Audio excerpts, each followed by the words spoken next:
You've got the leadership installed in these departments, whether it's DOJ, FBI, et cetera, who are hell-bent on being in service to one person, right, and that's Donald Trump.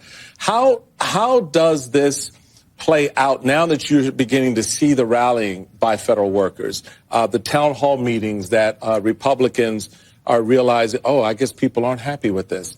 What do you see changing, if anything, in the approach by the administration? Or do they just continue to go, let's burn it all down and they'll catch up with us later? My guess is that they just want to burn it all down. I mean, I don't see any rationality in what they're doing other than that it is a performative attack on the government, and it is an attempt to destroy what they perceive to be as the enemy, which is the very government that they're charged with administering. And that's the only way to explain almost everything this administration has done, everything that Donald Trump has done since since before he was sworn in as president, when he nominated people like Robert F. Kennedy Jr. and Matt Gaetz and Tulsi Gabbard. Mm-hmm. This is an attempt, basically, Donald Trump wants to have revenge on the United States of America. He doesn't care about what anything does.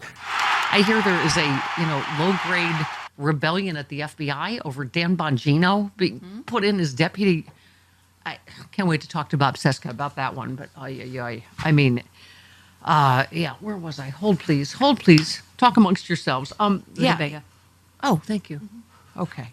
Yeah, it was just chilling. Peter Baker, the reporter. Yeah. Said, having served as a Moscow correspondent in the early days of Putin's reign, this reminds me of how the Kremlin took over its own press pool and made sure that only compliant journalists were given access. I think, who's Press Barbie? Caroline Levitt, the fembot. This could be 9. This is her. Oh, they're expanding. They're, but like this would be like Germany, but the right and the far right. Right. Of podcasters, like Goebbels and Goering. Right. So everybody. Sure. And we want all voices to have that opportunity, and that's why we've expanded the James S. Brady Briefing Room to invite truly legitimate, independent journalists, podcasters, and other media types into that room to cover this president with honesty and accuracy and with real mindfulness of what the American people actually care about. Oh. And we have always been at war with East Asia? We have. Okay. Wow. Have you listened to some of the questions from the these far right, whoever they are, influencers? They're is he the most historically popular and powerful president ever, or would you blah blah blah? Like, that's not what the questions are. Not a question. Okay. By the way, God has tweeted, which you need to take a moment when God tweets. He said, want to know how we fight back? Like the anonymous legend at HUD, one act of trolling at a time. It's the thing of Trump kissing Musk's feet. Mm-hmm. And it said, long live the real king. Mm-hmm. And they put it on all the AI TVs. Was funny. Right. Elon had 2 left feet. They had people go literally unplug the TVs because they couldn't get it to stop. They couldn't figure it out. That's even funnier. I thought he had a bunch of tech bros on his side. I know. You'd think that they could do that, right? You know how I am. I like my resistance as immature as possible. Cannot get enough of the 5 things I did last week. Letters to the manager. Can't get enough. What's the other song one? Drag the comb across my head. Which song is that? Forget. Okay. She snorted. Has anyone done the wreck of the Edmund Fitzgerald? Anything like that? Because they've done 9 to 5. Uh-huh. What's the I drag the comb across my head? Which song are we thinking of? Gosh. You're the singer. Just because I can sing doesn't mean I know every song. I know every song, but I'm a DJ and you're a singer. You should know it betle than I do. Bella's like, I don't know. You only know music from the last century. I know that's something we can agree on, is that everyone loves Bella. We need something to unite around. Bella love. Julie in Seattle. Subject line, Bella's voice is so great. Wow, what great timing and delivery Miss Bella has. A nice laugh, too. She chose her major well, because that voice was made for broadcasting. Yes, but a face for television. Look at that means so much. Look at the pretty face. Plus, her subtle witticisms and her affirmations of your rant points are making me live right now. What's weird is Bella supports Stephanie Miller as opposed to the comic contrarianism and needling we're accustomed to from Chris, usually wrong, Lavoie. You're finally getting the respect that you're entitled to. Except we can't find that soundbite without Chris. Because we don't know where it is. Why can't we give me the respect I'm I don't entitled know. to? Like I would get from any stranger on the street? You just know it, so why even... I know. I don't know them all by... I think I might have found it, though. What?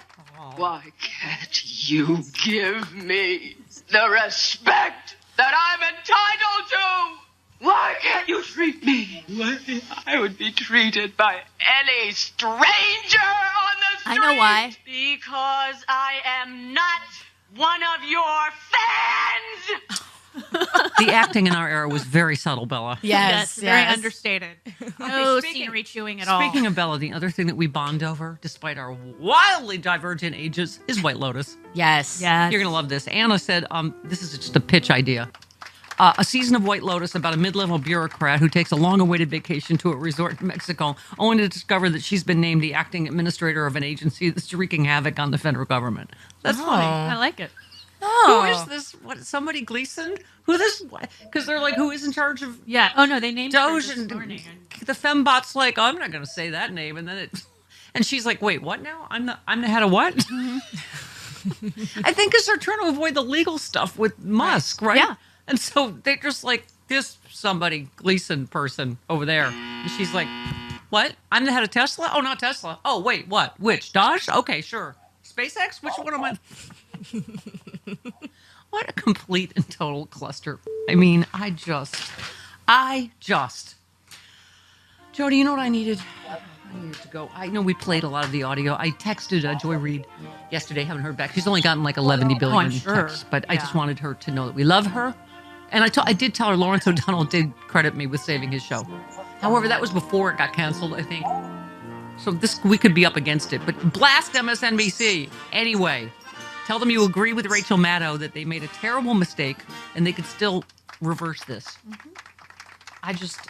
But I just thought, like, even her last show, I just took, even like reading, we played some of the sound bites, but just so inspirational, you know. She said, when you're in the midst of a crisis, and specifically here, I need this because she's a democracy.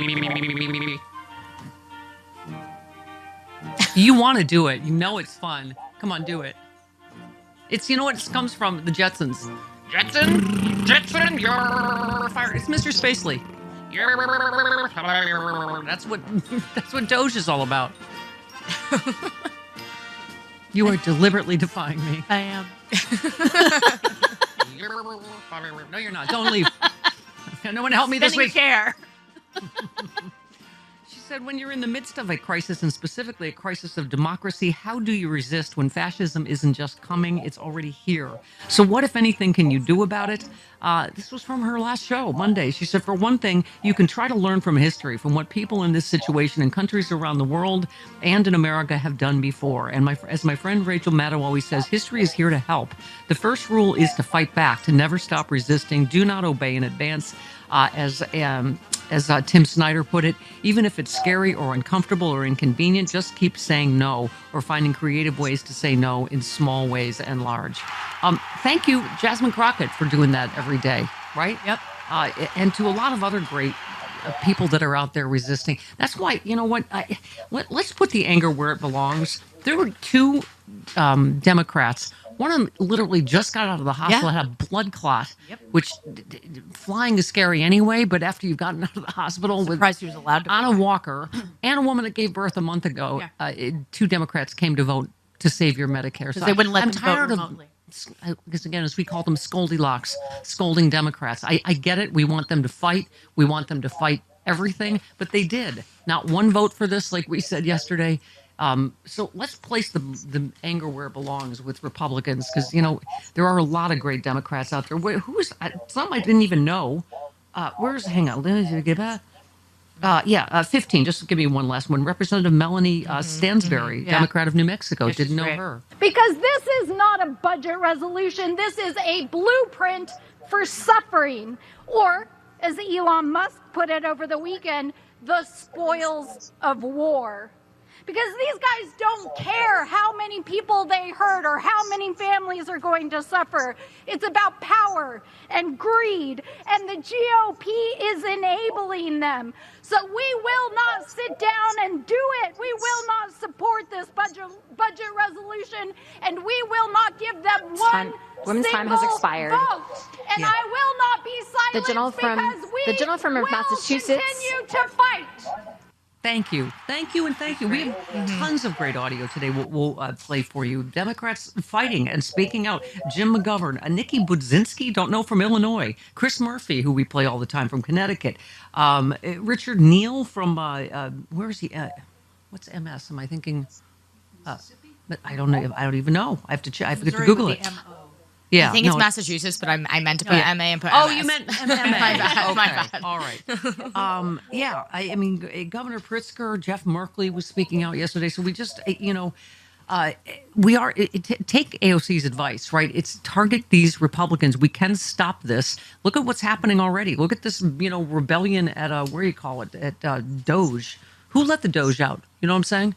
Oh, hey there, it's Stephanie Miller. If you're like me and you love sharp political insight, pointy, you like it pointy and sharp, bold opinions, and a touch of humor to make sense of these crazy times, have I got some fantastic news for you. The Political Voices Network is now on Substack. This is your new go-to for the best in independent media. We're talking about my show streaming daily with episodes on demand, the fearless of journalism of Brian Karem, the brilliant side-splitting satire of John Fugelsang, the unrelenting working class advocacy of Rick Smith, and so much more. Here's the best part. Subscribing is so easy. You can join for free or go to the extra mile. Support these incredible independent voices by signing up for a full subscription starting at just $8. You'll get access to exclusive content, behind-the-scenes insights, and a chance to directly fuel fearless, unfiltered media. So what are you waiting for? Head on over to politicalvoicesnetwork.com. Hit that subscribe button and become part of the movement keeping truth alive in an era of corporate media overload.